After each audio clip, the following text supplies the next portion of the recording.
안녕하세요. 반갑습니다. 허재삼 작가입니다. 오늘 제가 여러분들께 소개해드릴 책은요, 손영실 작가님이 엮으신 스스로 생각을 키우는 153가지 탈무드 이야기라는 책입니다. 먼저 이 책을 엮으신 손영실 작가님을 소개해드리겠습니다. 숭실대학교와 동대학원에서 철학을 공부한 뒤 올바른 자녀 교육법에 관심을 가지고 책 쓰기를 시작했다.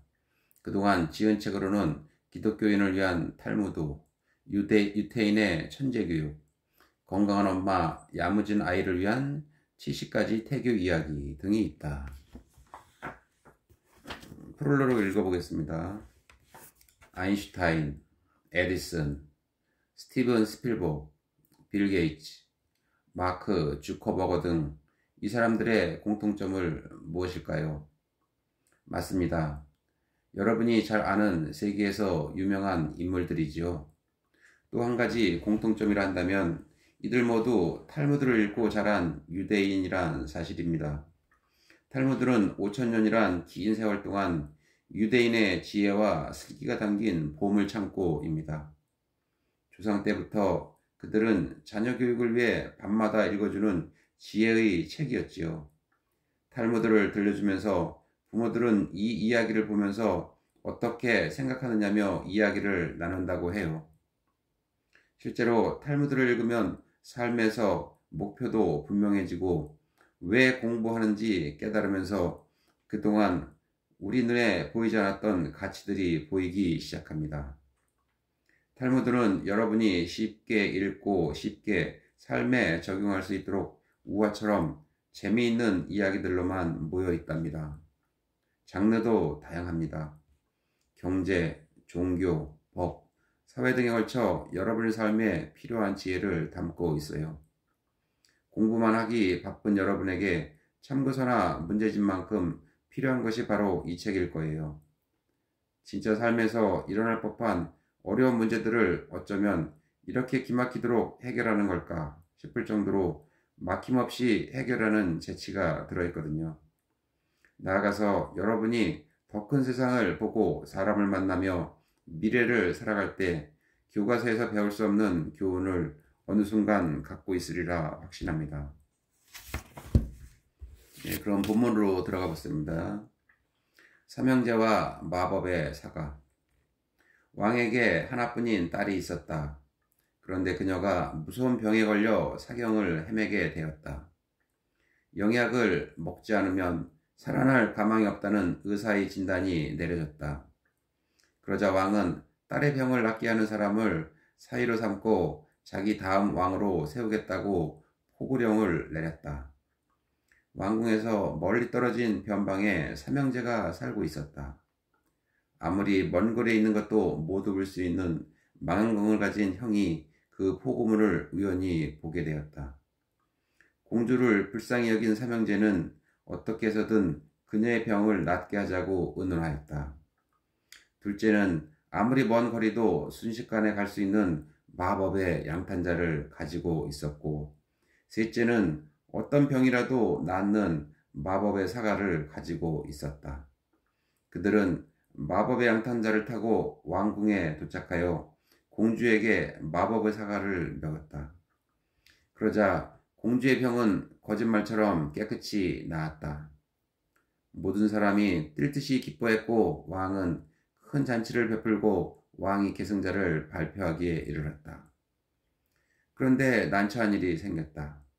삼형제 중 누구를 사위로 삼아야 할지 결정하기가 쉽지 않았던 것이다. 첫째가 주장하였다.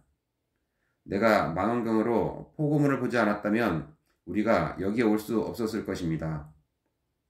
그러자 둘째가 외쳤다. 내 마술의 양탄자가 아니었다면 이곳에 아직 도착하지도 못했을 것입니다. 그러자 이번에는 셋째가 나섰다. 내 사과가 아니었다면 공주님의 병은 고칠 수 없었을 것입니다. 당신이 그 왕이라면 셋 중 누구를 선택하겠는가? 왕은 셋째를 택하였다. 첫째의 망원경과 둘째 양탄자는 그대로 남아있지만 셋째는 가지고 있던 사과를 주워버렸기 때문이다. 그는 공주의 병을 낫게 하기 위해 자기의 귀중한 것을 없애버린 것이다. 탈무드에는 누군가에게 무엇을 해줄 때에는 모든 것을 거기에 바치는 것이 가장 중요하다라고 쓰여 있다. 서의 가치. 랍비가 제자에게 시장에 가서 가장 맛있는 것을 사오라고 시켰다. 그러자 제자가 혀를 사가지고 돌아왔다. 며칠 후 랍비는 제자에게 이번에는 시장에서 가장 싼 것을 사오라고 시켰다. 그러자 제자는 또 혀를 사가지고 돌아왔다. 랍비가 물었다. 지난번에 가장 맛있는 것을 사오라고 했을 때도 혀를 사오더니 가장 싼 것을 사오라는데도 혀를 사온 이유가 무엇이냐? 혀는 잘 사용하면 그보다 달콤하고 좋은 것이 없지만 반대로 함부로 사용하면 그보다 값어치 없고 나쁜 것이 없기 때문입니다. 유대인과 알렉산더의 정의. 알렉산더 대왕이 유대인들의 생활 간습과 정의에 대해 알고자 이스라엘을 방문 중이었다. 마침 유대인 두 사람이 자신들의 문제를 상의하고자 랍비를 찾아왔다. 둘 중 한 사람이 다른 사람에게 고물을 샀는데 그 속에서 많은 돈이 발견되었다는 것이다. 고물을 산 사람이 그것을 판 사람에게 말하였다. 나는 이 고물을 산 것이지 이 돈까지 산 것은 아닙니다. 그러니 이 돈은 마땅히 당신이 돌려받아야 합니다. 그러자 고물을 판 사람이 사양하며 주장하였다. 무슨 말씀이요? 나는 그 고물 전체를 당신에게 판 것이니 그 속에 무엇이 들어있든 그것은 모두 당신 것입니다. 랍비의 판결은 이러하였다. 당신에게는 딸이 있고 또 당신에게는 아들이 있지 않습니까? 그 두 사람을 결혼시켜 그들에게 그 돈을 주는 것이 합당한 일이라고 생각됩니다. 그러고 나서 랍비가 알렉산더 대왕에게 이 문제에 대해 의견을 물었다. 대왕폐하, 폐하의 나라에서는 이런 경우에 어떻게 판결을 내리시는지요? 알렉산더 대왕의 답변은 간결하였다. 우리나라에서는 이런 경우 두 놈을 모두 죽이고 그 돈을 내가 갖지요. 그것이 내가 생각하는 정의로운 조치요. 다이아몬드의 주인. 한 랍비가 나무꾼 생활을 하며 생계를 이어가고 있었다.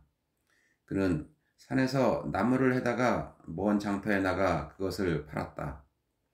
장터에 오가는 시간을 단축시키고 그 시간에 공부를 할 생각으로 그는 짐을 운반할 당나귀 한 마리를 사기로 하였다.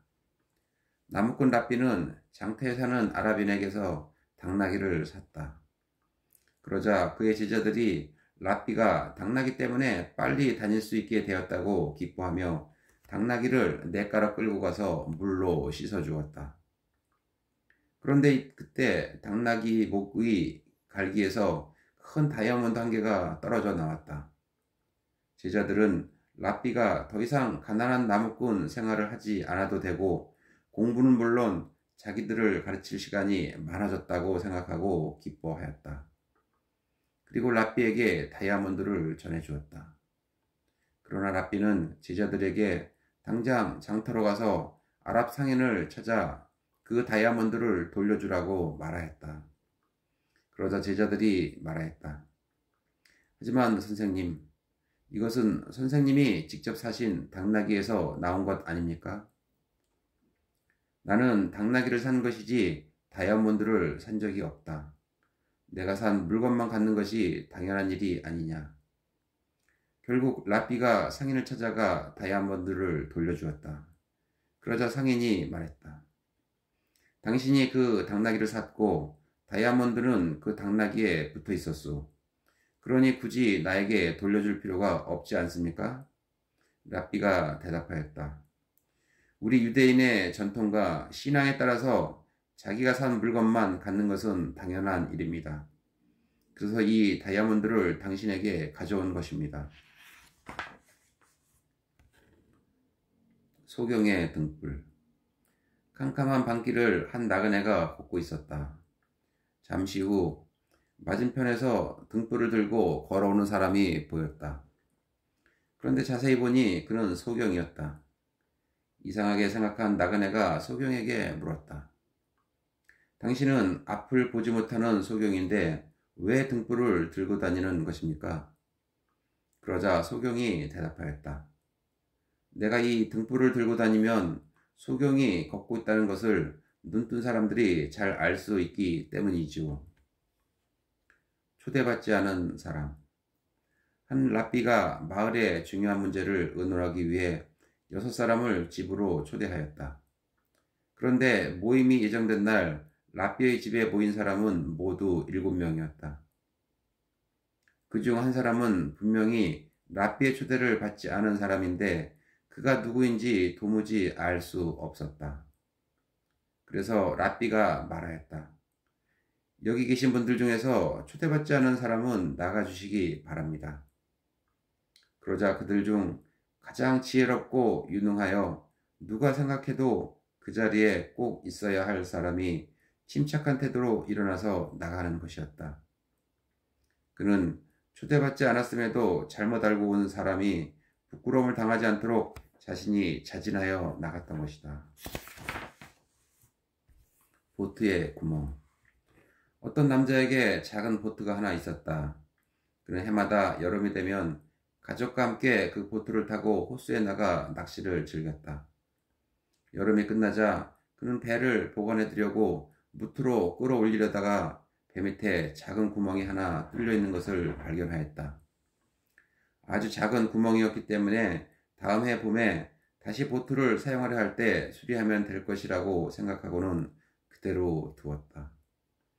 그리고 페인트공을 시켜 보트에 페인트만 새로 칠해 두었다.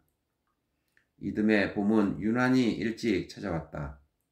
그의 두 아들은 어서 보트를 타고 호수로 나가고 싶어 하였다. 그는 보트에 구멍이 뚫렸다는 것을 까맣게 잊어버리고 아이들에게 타라고 승낙하였다.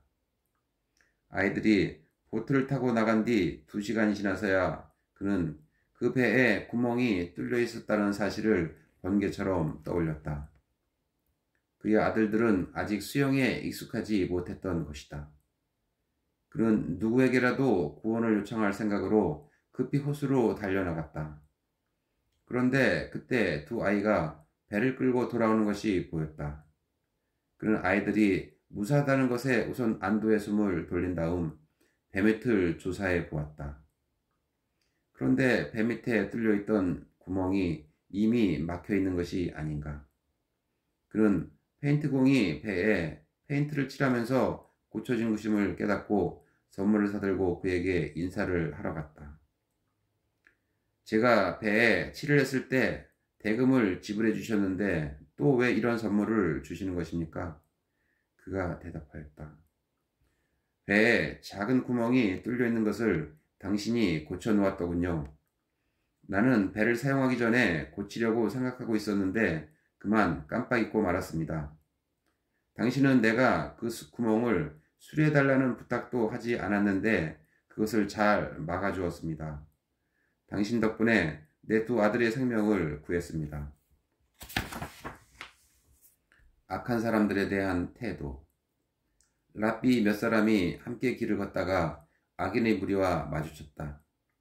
그들은 인간의 피도 빨아먹을 정도로 교활하고 잔인한 사람들이었다. 그들을 보고 랍비 한 사람이 저런 자들은 전부 물에 빠져 죽어버리는 것이 낫겠다고 말하였다. 그러자 그중 가장 윗사람인 랍비가 이렇게 타일렀다. 그런 생각은 옳지 않네. 아무리 저자들이 죽는 게 더 낫다고 할지라도 그런 생각을 하면 안 되지. 악한 자들이 죽기를 바라는 것보다는 그들이 참회하기를 바라는 것이 옳은 일이야. 악인을 벌하는 일은 아무런 이득도 없는 일이다. 그들로 하여금 잘못을 뉘우치게 하여 자기 편으로 만드는 것만 못하다. 혀의 중요성. 어느 왕이 희귀한 병에 걸렸다. 지금까지 어떤 의사도 보지 못한 이상한 병이었다. 온갖 방법을 강구하던 의사가 이 병은 사자의 젖을 마셔야 낳는다고 말하였다. 그런데 사자의 젖을 구하는 게 문제였다.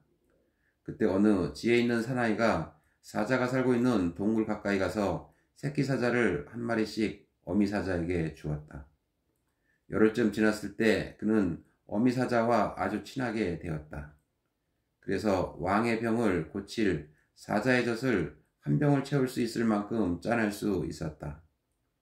궁전으로 돌아오는 도중 그 사나이는 자기 몸의 각 부분이 서로 다투는 백일몽을 꾸었다.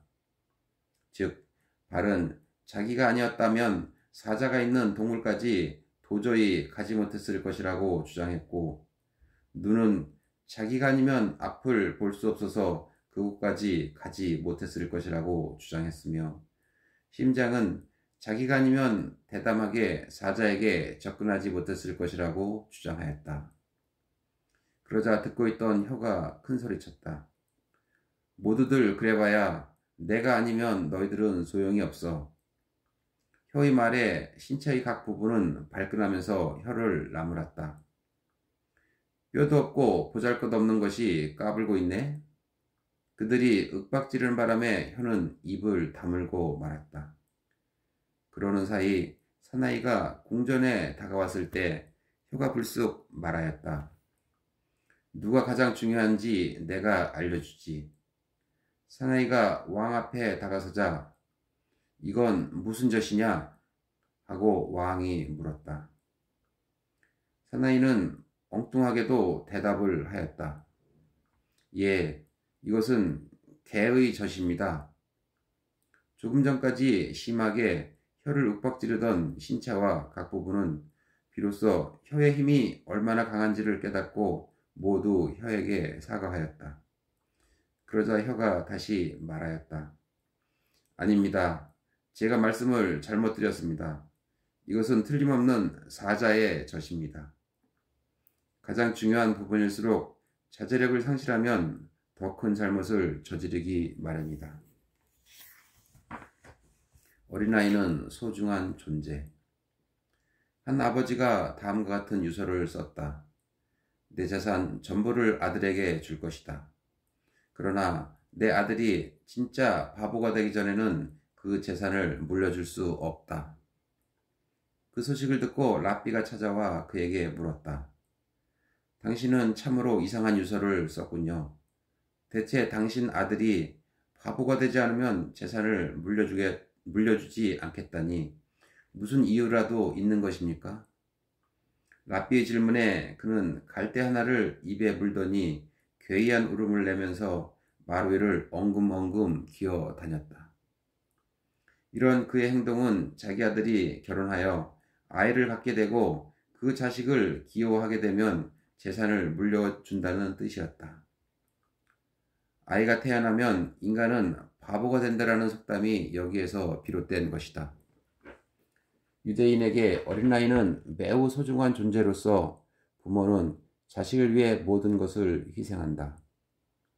유대민족이 십계명을 받았을 때 반드시 그것을 지키겠다는 맹세를 해야만 하였다. 그래서 그들은 앞으로 모든 불을 들어 맹세하였지만 역시 허락하시지 않았다. 이번에는 모든 유명한 학자들의 이름을 들어 맹세했지만 역시 허락하시지 않았다. 마지막으로 그들의 자녀에게 반드시 십계명을 전해주겠다며 어린아이들을 내세워 맹세하자 비로소 하나님은 좋다고 허락하셨다. 감사하는 마음. 최초의 인간 아담은 빵 하나를 만들어 먹기 위해 얼마나 많은 일을 해야만 했던가. 밭을 갈고 씨앗을 뿌리고 잡초를 뽑고 곡식을 걷어들이고 빻아서 가루로 만들고 반죽하고 굽는 동에 적어도 15단계의 과정을 거쳐야만 하였다.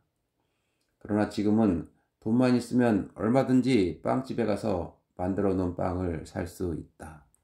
네, 오늘 저는 여기까지 마치고요. 다음에 새로운 책으로 여러분 다시 만나 뵙도록 하겠습니다. 네, 감사합니다.